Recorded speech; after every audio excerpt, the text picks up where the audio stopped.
শেখ হাসিনা যদি চায় তাইলে সম্ভব, আর যদি শেখ হাসিনা বলে যে না আমি মানে ভারতে থাকুম, মানে যাওয়ার প্রয়োজন মনে করি না, তাহলে আপনার পৃথিবীর মনে হয় কোনো দেশের শক্তি নাই যে মানে ভারত থেকে ওনারে এই দেশে আনতে পারে। আর বাংলাদেশ তো অনেক পরের কথা। আপনার আমরা এই আওয়ামী লীগ প্রসঙ্গ বা এই যে আপনার শেখ হাসিনা প্রসঙ্গে পুরা ভারত কিন্তু একদম এক জায়গায় স্থির, ঠিক আছে। আমরা পৃথিবীর কোথাও এরকম নমুনা দেখি নাই যে সব সময় পৃথিবীর সব দেশে যদি সরকার একটা পক্ষ নেয়, বিপক্ষ তার বিপরীত দিকে যায়, ঠিক আছে। এই ক্ষেত্রে শেখ হাসিনার ইস্যুতে পুরা ভারতে যত ছোটখাটো দল আছে সব কিন্তু এক পায়ে দাঁড়ানো, বিশেষ করে আপনার বিজেপি তো সে আছেই, আবার বড় সংগঠন রাহুল গান্ধীর কংগ্রেস, আবার ওই সোনিয়া প্রিয়াঙ্কা, আবার তৃণমূল মমতা, মানে সব মিলে যত রাজনৈতিক সংগঠন আছে সব সংগঠন কিন্তু শেখ হাসিনা ইস্যুতে একদম একমত, মানে সব সহমত, সমান সহমত পোষণ করে। এই জন্য আপনি চাইলেই কিন্তু ভারত থেকে বাংলাদেশে শেখ হাসিনা আনতে চাইলেও আনতে পারবেন না, আমি এটাই মনে করি।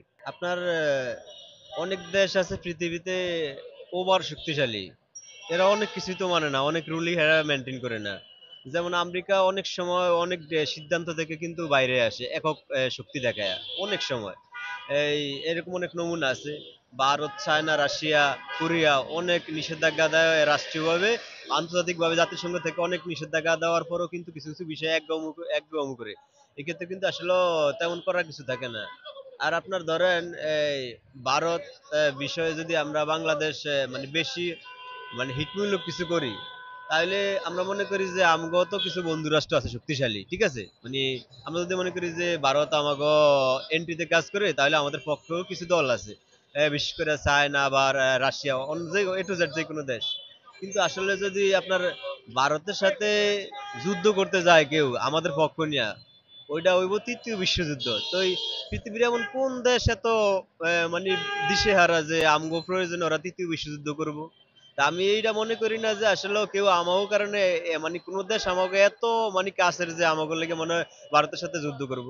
কারণ ভারত একটা পরাশক্তি দেশ, ঠিক আছে। আমরা তো কোনো মতেই ভারতের সাথে মানে ফাইরা উঠতাম পারবো না, ঠিক আছে। কারণ আপনার ভারত যদি আমাদেরকে মিসাইল মারে, আমরা তো আলু মারণ ছাড়া আর কিছু করার নাই।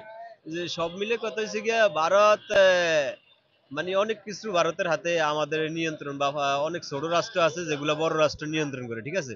পৃথিবীর সব বড় দেশই কিছু কিছু ছোট দেশের নিয়ন্ত্রণ করে, যদিও পুরাটা না করে কিছু না কিছু আংশিকভাবে নিয়ন্ত্রণ করে। কারণ ওই হিসাবে শ্রীলঙ্কা, ভুটান, মালদ্বীপ, বাংলাদেশ এটি কিন্তু এক হিসাবে মানে ভারত নিয়ন্ত্রিত দেশ। কারণ ভারত বড় দেশ, এগুলো পাশে পাশে ছোট দেশ, ঠিক আছে। ভারতের একটা প্রভাব বিস্তার করবে, এটি স্বাভাবিক। এর লিগে ধরেন আমরা যদি আন্তর্জাতিক আদালতে বিচার দেই, বা আমাদের বন্ধু রাষ্ট্র কোনো বড় রাষ্ট্র আছে, ধরেন মনে করছি আমরা যে আমাকে শত্রু রাষ্ট্র ভারত, বন্ধু রাষ্ট্র চায়না বা কোরিয়া, বিচার দিলাম, তো ওরা আমাকে পক্ষ নিব, পক্ষ নিলে ভারতের ওরা অ্যাটাক করবো। অ্যাটাক করলে কি হইব? তৃতীয় বিশ্বযুদ্ধ আসবো। তো কোন দল কি এত পাগল হয়েছে যে তৃতীয় বিশ্বযুদ্ধ করবো আমাকে এই ছোট্ট প্রয়োজনে?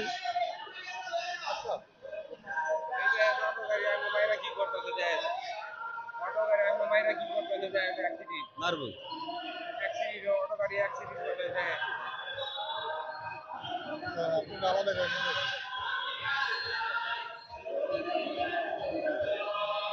আরেকটা প্রশ্ন হলো